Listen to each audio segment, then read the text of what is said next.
let's work through some more examples of logarithmic equations. We want to make sure that our solutions are indeed solutions to the original equation. For log equations, we can end up with extraneous solutions. So, in number 19, log base 2 of x equals -4.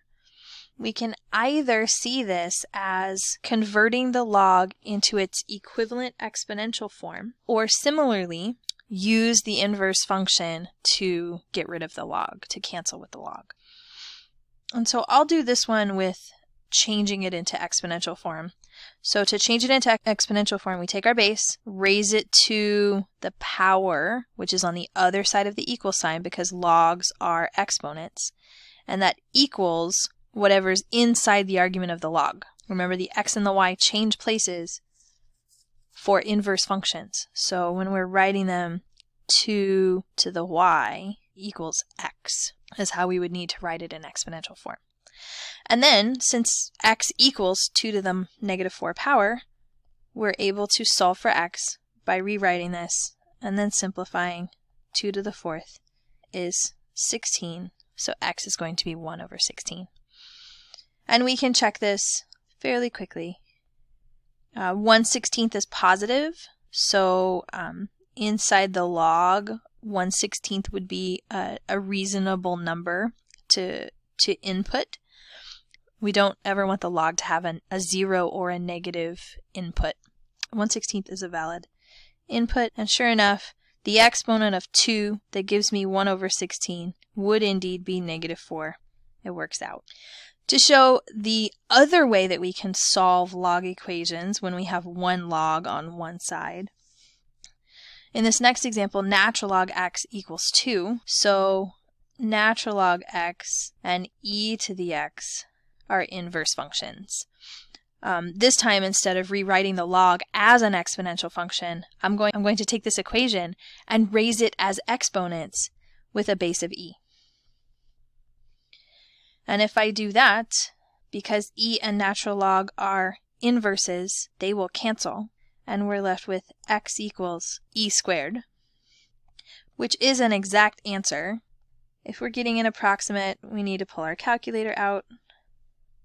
So e squared will give me 7.389 if we're going to 3 decimal places.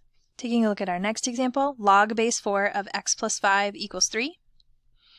Again, it doesn't matter which method we use, if we're changing it into the equivalent exponential form or if we're raising both sides of the equation as exponents with a base of whatever the log is to eliminate the log. Either way is fine for these types of problems. The only time that changing it into the equivalent exponential form wouldn't work is if we had logs on both sides of the equation, and then we may need to do some algebra manipulation first in order to get only one log on one side. If we have logs on both sides, raising the equation as a power of the base will actually eliminate the logs, and we don't have to worry about the manipulation in the beginning. So for this problem, I'm going to use the inverse function, log base 4, so 4 to the power will be my inverse. And remember, whatever you do on one side of the equation, you have to do it to the other. And then 4 and log base 4 will cancel, and we're left with x plus 5 equals 4 to the third. Well, 4 to the third is 64. So x plus 5 equals 64. A linear equation that we can solve, and x equals 59. We can check this.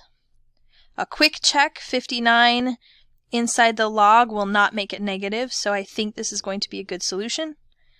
Log base 4, 59 plus 3, does that equal 3?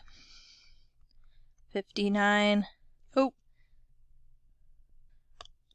plus 5, does that equal 3? 59 plus 5 is 64.